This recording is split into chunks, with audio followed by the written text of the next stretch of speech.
সড়কে থামছেই না দুর্ঘটনা। বৃহস্পতিবার সকালে ঢাকা মাওয়া এক্সপ্রেসওয়ের একই জায়গায় মর্মান্তিক দুটি দুর্ঘটনা ঘটেছে। আতঙ্কিত চলাচলকারী সহ স্থানীয়রা। গাড়ি একে অপরকে পিছন থেকে ধাক্কা মারে, ফলে মুরগি বোঝাই এই পিকআপ ভ্যানটি ঢাকা মাওয়া এক্সপ্রেসওয়েতে উঠেই নিয়ন্ত্রণ হারায়। ইঞ্জিন ধীরে ধীরে গরম হয়, বিকল হতে থাকে ব্রেক।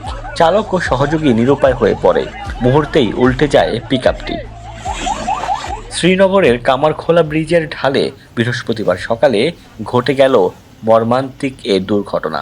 ঢাকামুখী মুরগিবাহী পিকআপ ভ্যানটির গিয়ারবক্স অতিরিক্ত গরম হলে আগুন ধরে যায়। পরে নিয়ন্ত্রণ হারিয়ে উল্টে গেলে মারা যায় বেশ কয়েকটি মুরগি। খবর পেয়ে শ্রীনগর ফায়ার সার্ভিস স্টেশন দ্রুত ঘটনাস্থলে পৌঁছে আগুন নিয়ন্ত্রণে আনে।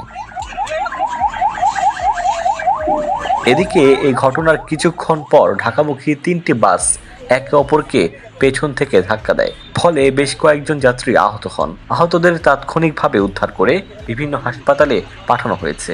শ্রীনগর ফায়ার সার্ভিস ও সিভিল ডিফেন্সের স্টেশন অফিসার দেওয়ান আজাদ হোসেন বিষয়টি নিশ্চিত করেছেন। দুইটি দুর্ঘটনার কারণে ওই সময় এক্সপ্রেসওয়েতে যান চলাচলে সাময়িক বিঘ্ন ঘটে। তবে আগুন নিয়ন্ত্রণ ও দুর্ঘটনা কবলিত যানবাহন সরিয়ে নেওয়ার পর পরিস্থিতি স্বাভাবিক হয়। ডেস্ক রিপোর্ট, দৈনিক ডেস্টিনি।